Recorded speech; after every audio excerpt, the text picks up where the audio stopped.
Welcome back to another edition of the Wealth Easy Show, where we talk all things wealth, health, and real estate. Today, we are talking tax. So if you are a small business owner, guys, you're going to want to stop and get your notepad and take some notes. My guest today is an accountant. He specializes in small business tax. Sameem, welcome to the show. Thanks for having me, John. So take 2 minutes and give our listeners a bio about yourself and how you got into taxation. So to be honest, that's what I studied in school. Going into high school, math was a pretty good subject for me. Accounting is the easier side of math, to be honest with you. And once I understood what accounting really is and understanding that the backbone of every business really is accounting and the numbers, I saw it being a good fit for me. Going through university was not really challenging to do accounting work. And it's just numbers has always been a strength of mine.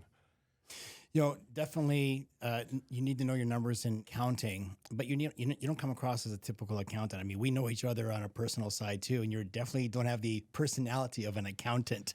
It's part of the reason why I wear glasses. It gives me that little bit of a nerd look, so I look like a guy that does numbers. You know what I mean? No, but most people do say that. Even our firm, it's a very informal setup. The clients that we have know, and they do appreciate that. Anytime we have a new client come in, they always say they love our structure. They love the way our office is set up. It's a very open family style type of business. But when it comes down to business, we do take it seriously. Yeah. So let's talk small business, because a lot of my clients and a lot of the listeners are small business owners. And we don't have the opportunity to, how should I say, invest a lot of our after-tax money simply because of the government. We'll get into that later. But let's talk about sole proprietorship versus a corporation. So for a small business, take us through what are some of the deductions and things that you have seen that you advise your clients on that small business owners should be taking advantage of with the tax code? For sure. So the rule of thumb when it comes to expenses is any dollar spent to earn a potential dollar of revenue can be claimed as an expense.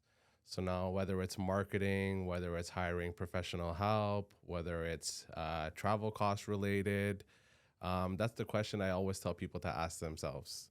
Am I spending this money to earn a potential dollar of revenue?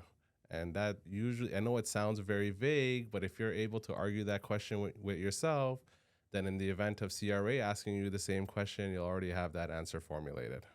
Can I spend money on my golf membership and get a deduction? If you took out a client to potentially get a mortgage or a life insurance client, absolutely. That would just fall under a marketing expense. What about meals and entertainment? And how should I expense those? And what should I do? Because I know CRA's got some very tricky rules on expensing meals and entertainment. So eating is a big expense that everybody incurs, but it's not always done for business. Usually you eat to survive. But in the social aspect of potentially securing a client, you may offer to take them out to a dinner or a show or a game, which would all fall under the meals and entertainment category. As far as the requirements go from Canada Revenue Agency is, yes, they do want to see an invoice, so you do have to keep your bill. One of the requirements they have is that, okay, John, you took Tony out today. You got to write Tony's name on the receipt. That's how you keep track of who your potential client was. And if that person ends up becoming a client, yes, you can claim it as an expense. And if they don't end up becoming a client, you were prospecting, so you're still allowed to claim it as an expense. So all the receipts I get, just write the name of the client or the person on the back of the receipt. Correct. But like if you and I go out for dinner, that's not necessarily a business expense. What if we're talking about my taxes? Then it is. Yeah, All we have to do is talk tax. Exactly. That's what it is, right? Like you have to be able to argue and explain what it was. And if you have a good enough answer, it's usually accepted by Canada Revenue Agency. Okay. So I know there's a lot of accountants out there, and there's a lot of typical, tax deductions, like, basic stuff. What are some of the non-basic things that you do? Because I know with you and your firm, you're a very out-of-the-box thinker, and you really understand the business owners and the tax act. What are some of the non-common expenses that you see that they're not taking advantage of? I noticed that people who are not on top of their bookkeeping or keeping track of their expenses regularly because they're too busy in their business, a lot of things do get missed. Like, for example, if you operate a business out of home and you have a space dedicated for home office use, you are allowed to claim home office expenses.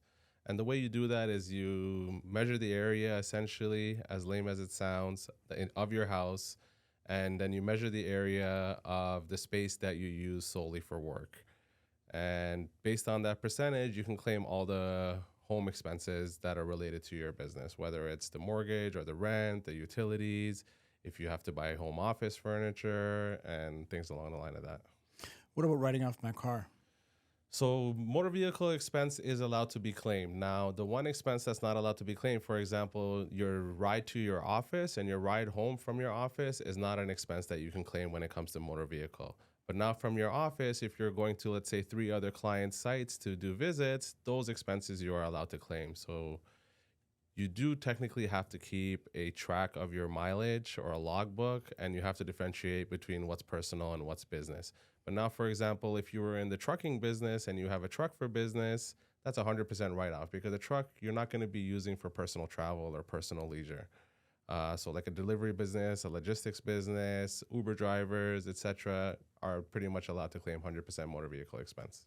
So if I'm using my personal vehicle to go see clients, basically CRA wants me to keep a logbook of, the day, the mileage before I left, the mileage when I got back, who I saw that day, that sort of thing. Is that what you're talking about? They wanted you to track the mileage of your travel. So let's say it took you 10 kilometers to get to work. That 10 kilometers you cannot claim as an expense.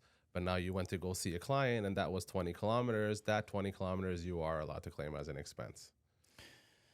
So when Trudeau came into power, he is very anti-small business. Yes, he has taken back some of the deductions and ways of splitting income, yes. Yeah, let's talk about that, because, before there was, the income splitting rules. You could split with, my spouse. I could do income sprinkling with my children. What has he done to take things away from the small business owner? Because I know he's definitely taken a lot of these types of deductions away. He's introduced a list of requirements that have to be met in order for you to essentially sprinkle or share the income in your business with your family members or people that are related to you. So prior to, people would pay salaries to their kids are in school, they're not necessarily involved in the business, so they're not doing any work, but they were able to split income prior to. But now they have to carry on an active role in the business to be able to take income from the business and actually use it as a deduction against business income. What if, my son's 12 years old? What if, for marketing purposes, I'm doing some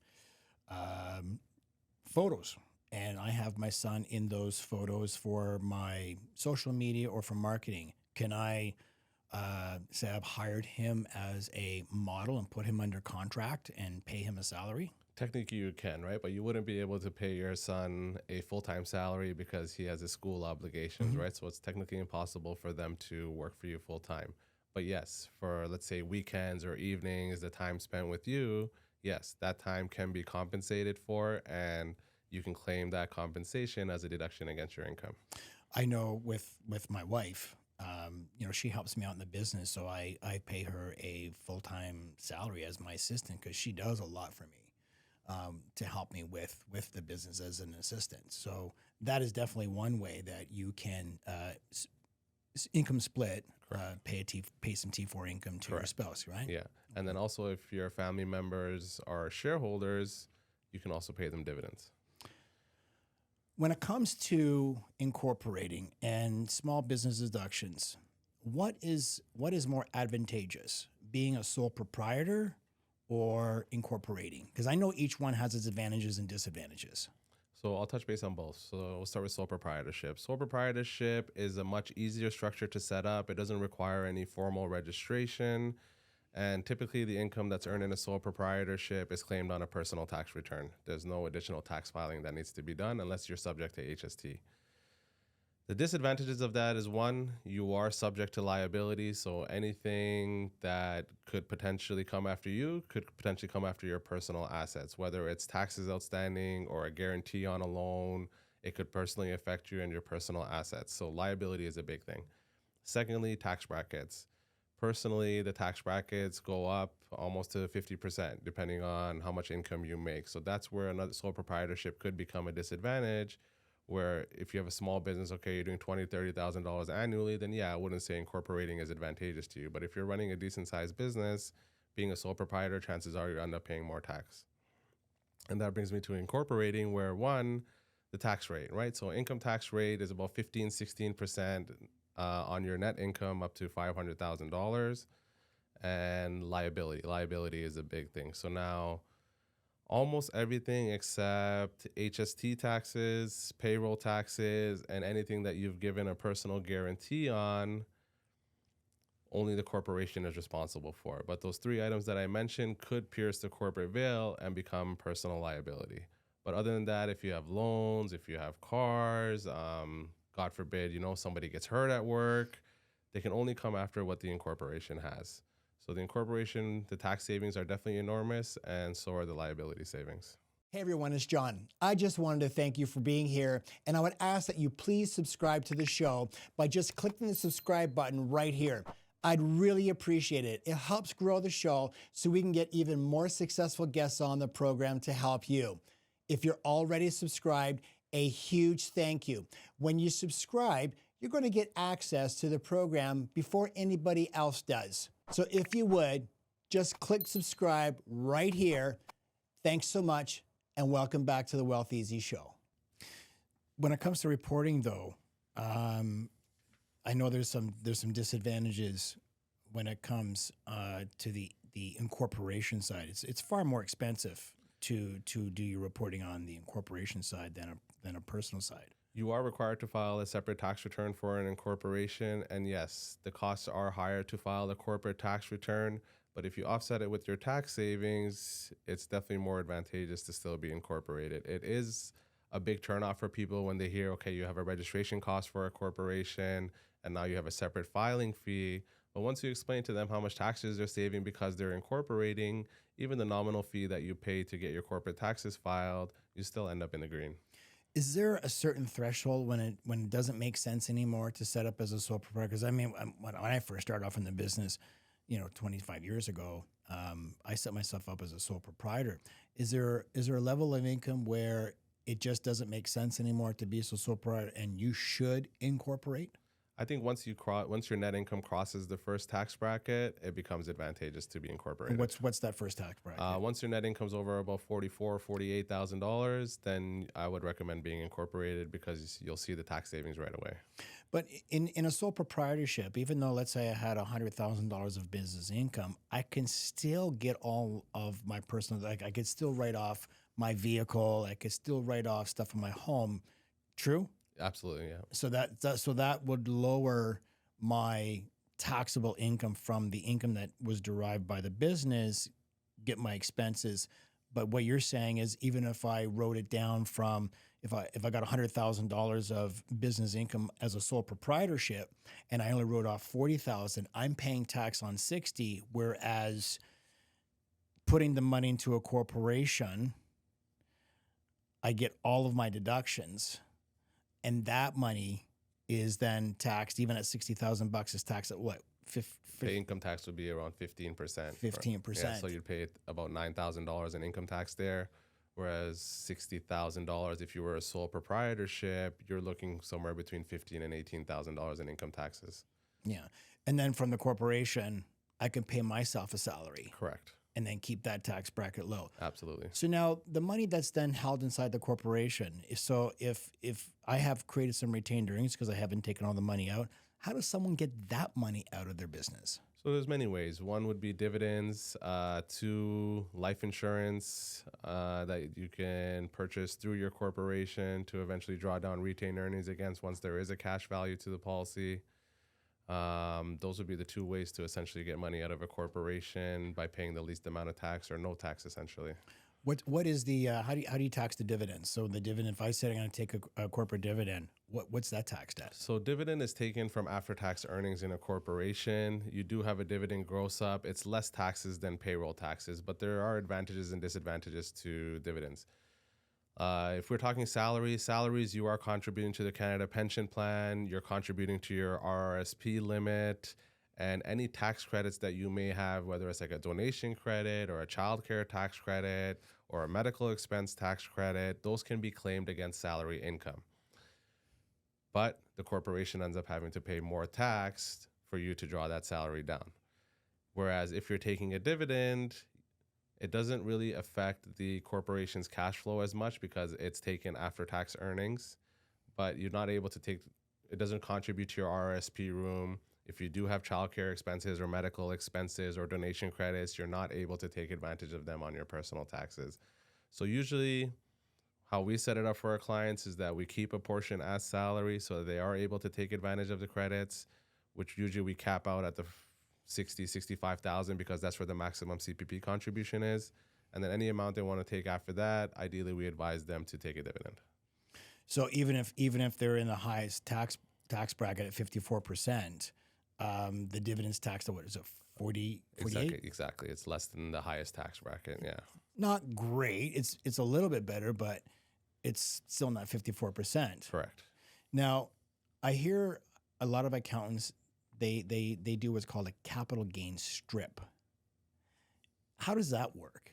Does that go against your lifetime capital gains exemption? It would, yeah. So lifetime capital gains, which I believe the limit now is around 890 some odd thousand, and it is a one-time capital gains exemption. And I think that'll lead us into also people who have started companies and are looking into succession planning and that want to sell their company. That's where they would take advantage of the lifetime capital gains exemption. And there's different ways to do it. You could sell all your shares at once and take advantage of the whole exemption once. Or what some businesses do is they break down the shares and they'll sell like 10% every year or 20% every year, slowly winding down their business. So to qualify for that lifetime capital gains exemption, though, you have to be a Canadian-controlled. Correct. Yeah, business. You do have to be a CCPC, a Canadian-controlled private corporation. Yes, you do. You can't be involved in the investment business. I'm just trying to think. There is a list of requirements, and if I just look through my notes, I'll have it here. I know CRA has very stringent tests. They've got a really big, I guess I call it the smell test of what qualifies as a lifetime capital gains exemption. And I know one of the things is passive income. If you've got passive income sitting inside your OpCo, which is your operating company, they don't. That's not qualified as for the lifetime capital gains. It's got to be active income. Active income, and you don't even qualify for the CCPC on the passive income as well, right? So it has to qualify as a CCPC. There's certain categories of businesses that are not allowed, and I think you have to have been in business for 24 months in order for you to even qualify for that exemption. So if someone meets the qualifications and passes CRA's sniff test, they sell the business. Let's say they sold their business and they had a capital gain of $1 million. So if the lifetime capital gains exemption is $900,000, basically they're just going to pay. They're going to take $900 from $1 million, and $100,000 is going to be their capital gain, and they pay their tax on that, which would probably be about what, like $50,000, right? Yeah, exactly. What I tell people with capital, 100,000 was the gain. Half of the gain is taxable, which is 50,000, and let's just assume you're in the highest tax bracket. Half of that will go to tax, so 25,000. What do you see are common mistakes when guys come into your office for the first time? What sort of mistakes are you seeing that they're making when it comes to their bookkeeping and their accounting, when it comes to their small business? So usually at the beginning, when people start their business, they're just focused on generating money. They forget about keeping track of the money coming in, the invoicing, the expenses going out, keeping their receipts, speaking to a professional about what they can claim as an expense and what they can't claim as an expense, running personal expenses through business accounts. Those are usually the big errors I see.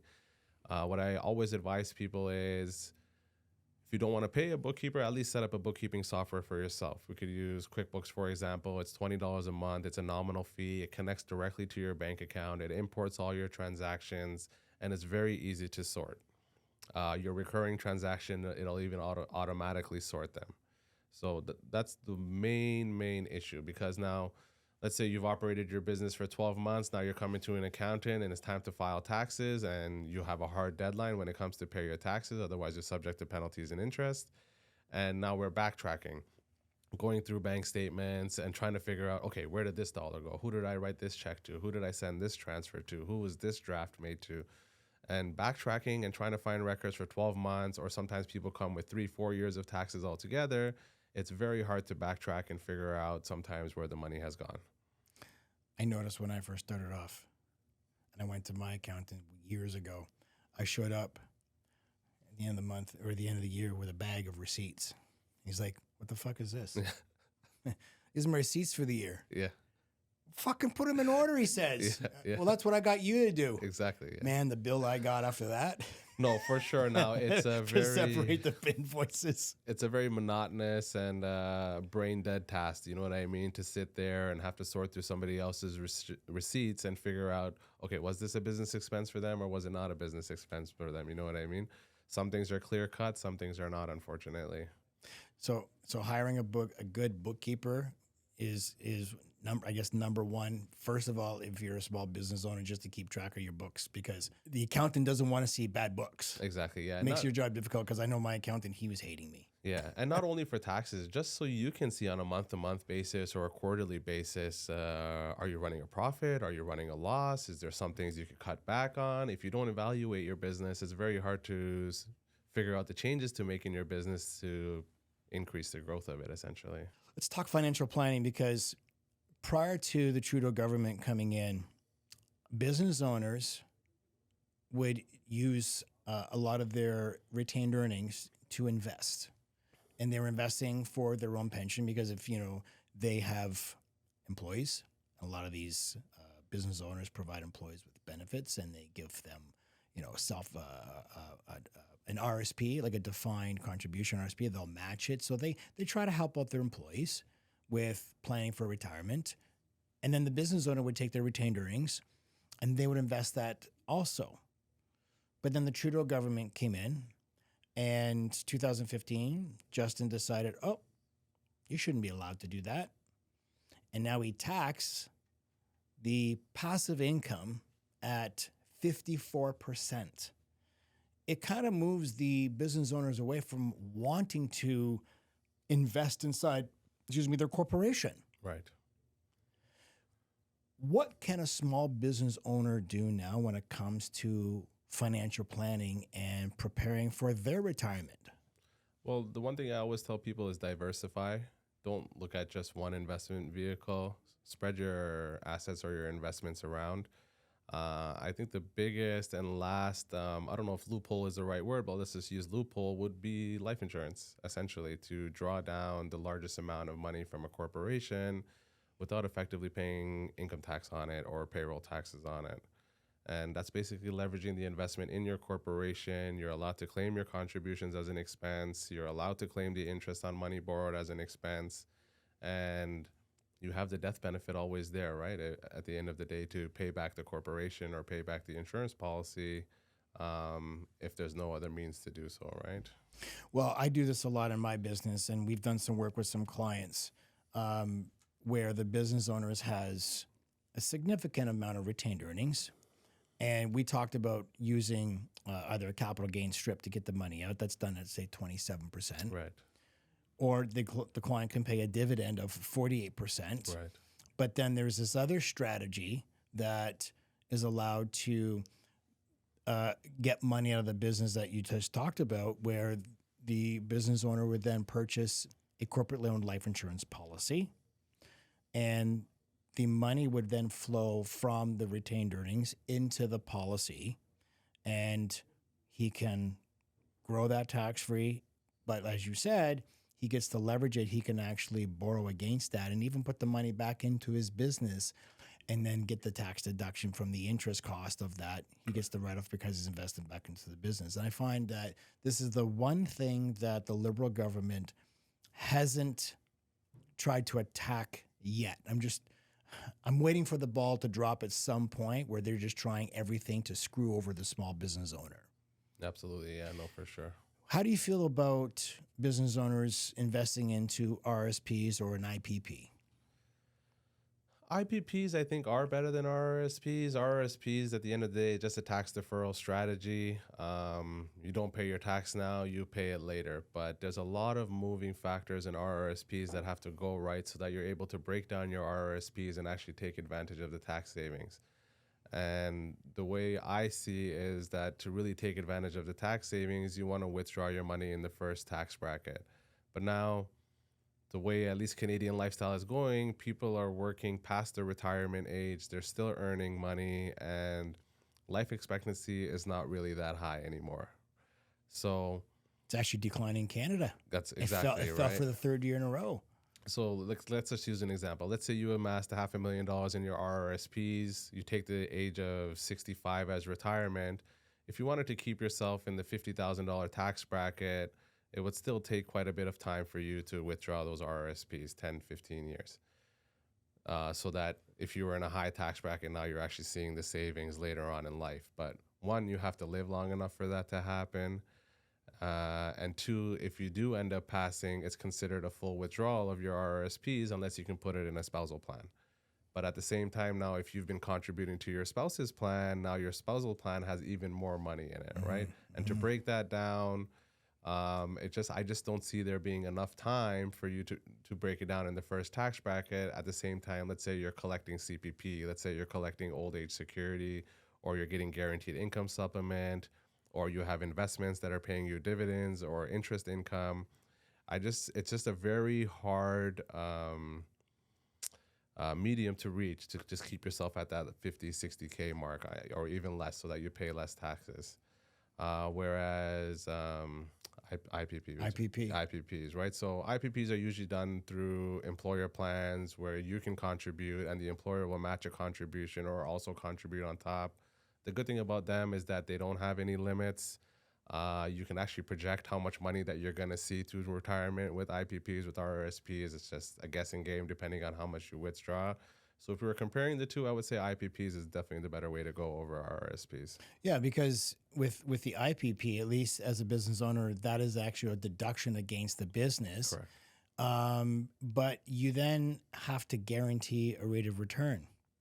And that's the downside, is that if I say, okay, I'm going to guarantee myself 8% on this investment, and if it doesn't do 8% and it loses 10, my business is on the hook. Exactly, yes. To make up that difference. Yeah. And not only that, IPPs also hurt cash flow as well for businesses too, because they're matching contributions of their employees.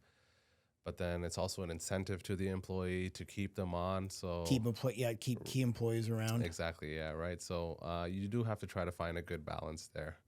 But what I'm finding now is business owners with larger businesses, they're getting into life insurance on their key employees, and they're saying, hey, we're going to fund this life insurance policy for you.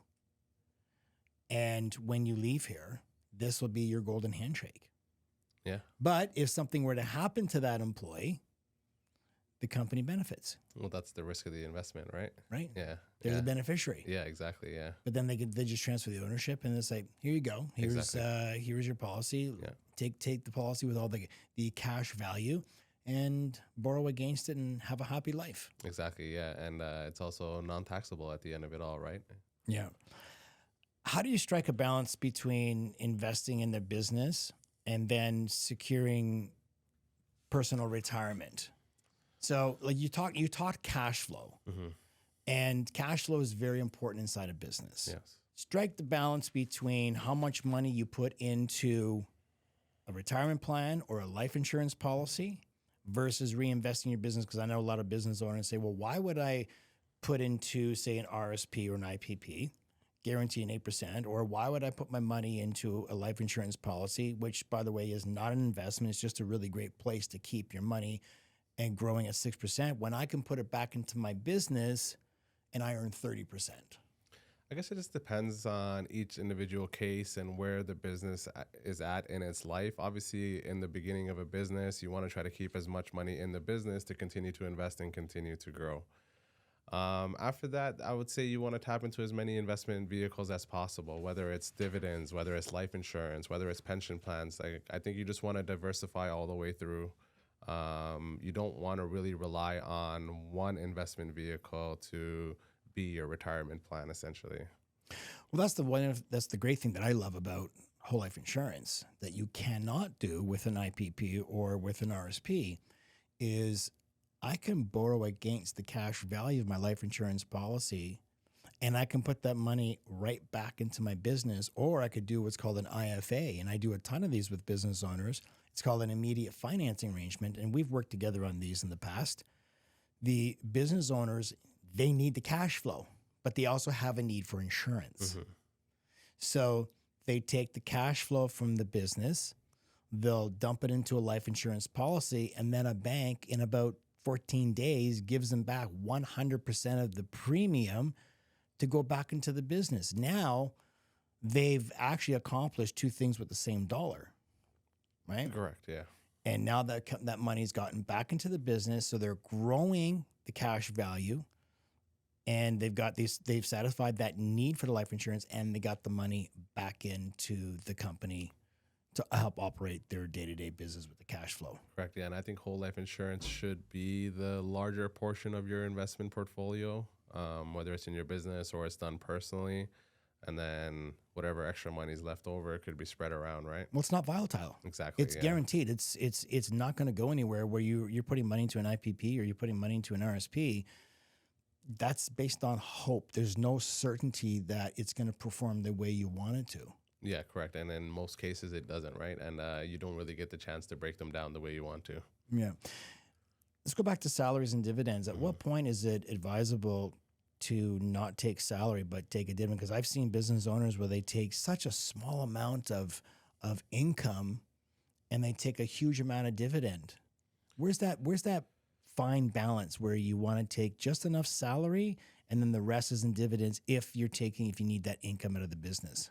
Like the one thing with salary is that it affects cash flow, right? And the benefit of dividend is you get to decide how much you take after what's left after taxes. Where I tell people is they want to stop their salary is the maximum CPP contribution, which for this year I think is at $65,000. You'll make the maximum CPP contribution. After that, you're in the second tax bracket and only going up from there. So you kind of lose the advantage of taking a salary now. And that's where I think it becomes more advantageous to take a dividend. Do you really think CPP is going to be around when we need it? To be honest, I don't know. And even if you look at the CPP numbers, average CPP annually in Canada is around $7,500. I think the maximum CPP is $15,000 annually. And even to get the maximum CPP, you would have had to contribute to it for 40 years. What is the maximum CPP contribution right now? If I'm a business owner, because I know on mine, I got to pay twice. I got to, correct. As a corporation, I'm paying the employee and the employer portion. What's the max? Was it 30? It's $3,800 for this year. $3,800. So I'm paying $3,800 times two. If times you're self-employed. I'm paying $7,600 each year. Yeah. And I do that even if I did it for 30 years, even if I get into retirement. Really, am I getting back all the money? No. No, you hope that someone's around there to take the death benefit from you once you pass away. Yeah, exactly. Yeah, but no, it's not the greatest investment vehicle. Obviously, salaried employees have no choice. The CPP and the EI comes right off the top. But I understand why business owners want to take salary because they need to support their lifestyle. And the CPP is another investment vehicle. Not a great investment vehicle, but it is some sort of investment vehicle, so you could take advantage of that. And then the other thing is that you can claim credits against salary, right? That's the other reason why you want to take a salary. If there's things you do in your personal life that you can claim tax credits for.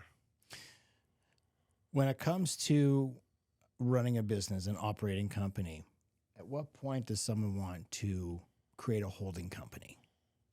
Usually holding company is set up for assets. So let's say I'm running my accounting business. I own my office. I will not put my office in the operating company. I would put my office in the holding company. And the reason for that is to protect it from potential liabilities I could face in the operating company. So that's one place where there is an advantage to use a holding company to keep assets, to keep investments, to keep shares, just so that it's protected from the operation side of things. What about when it comes to the income? Because I know we talked about this. The stress test, one of the stress tests CRA has, is if you got money sitting inside your operating business and it's passive, it's not actual income that's used to run the day-to-day operations, it's not going to pass the sniff test for CRA. So would your advice be then any money that's not being used as actively managed inside the business to move that money up into the whole co? Yes, absolutely, because there is tax deferral benefits to a holdco on passive income, and that tax liability is initiated when those funds are distributed.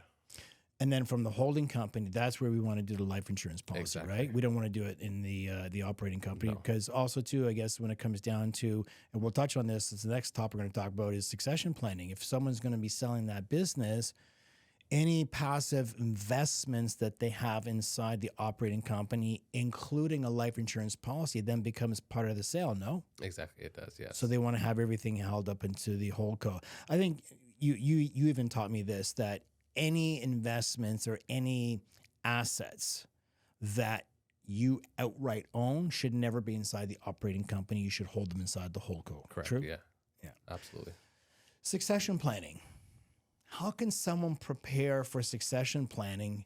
You know, I know the dream of a lot of business owners, if they have kids, their dream is to, have their kids take over the business because they've worked 30, 40 years at creating this business. Right.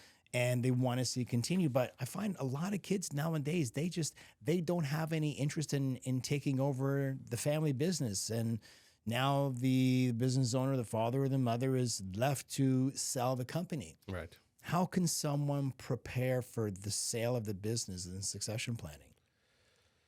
The key is to try to start planning early. I know it's hard because you're under the assumption that somebody in your family or your next of kin is going to take over the business, which is not always the case. The first thing obviously you want to do is get a valuation done on your business, hire a professional to do that.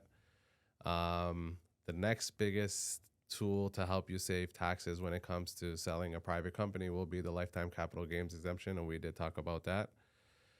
And the other thing is a gradual sale. Break it down. Don't sell, or if you can, don't sell the whole company at once. Break down the shares, sell a little bit of shares at a time, which reduces the tax impact for you so that you're not paying a massive amount all at once. Obviously, a holding company, we also talked about that, right? Using holding companies to hold shares as well before you break them down is also an advantage. And then the capital gains reserve.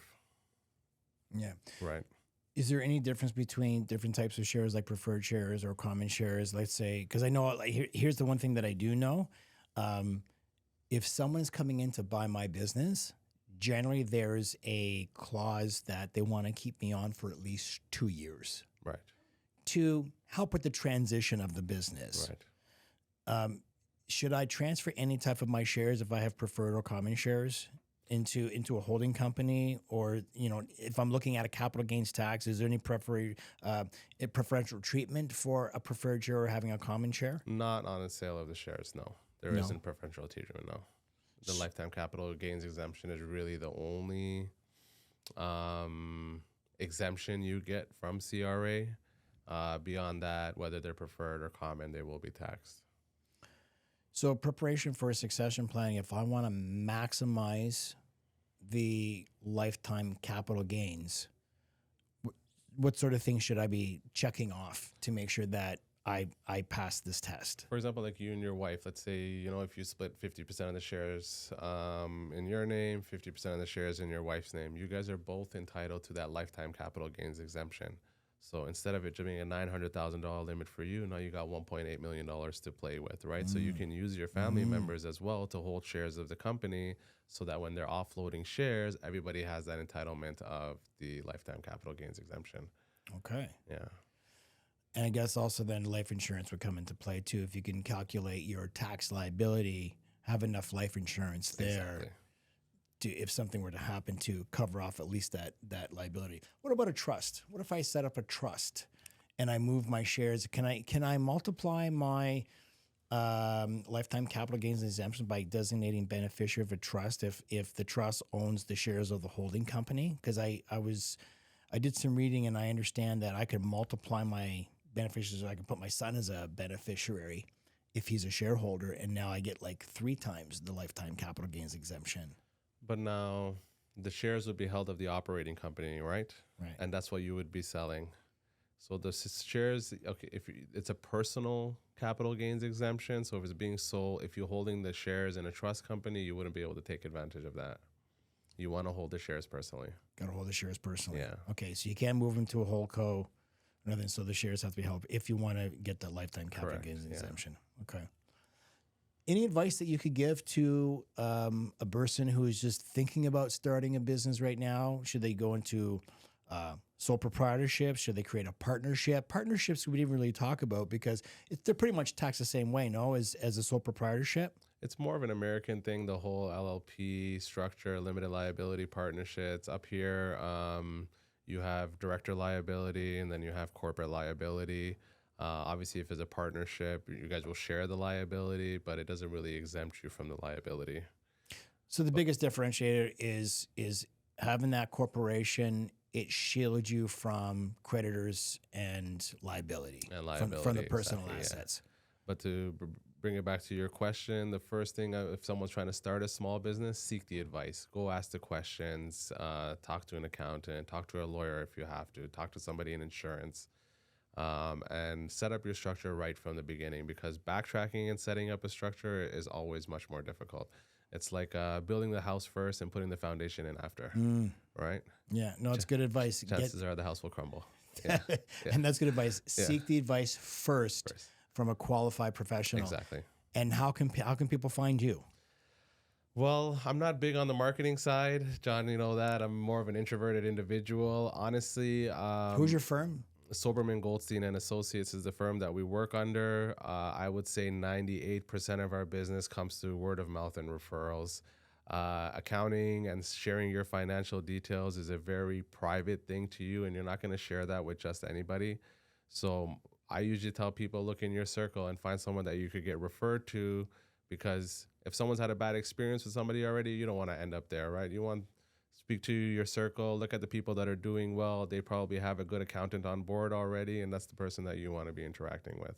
Yeah, and that was really good advice, guys. If you're thinking about starting a business, seek the advice of a professional, because CRA doesn't accept "I didn't know."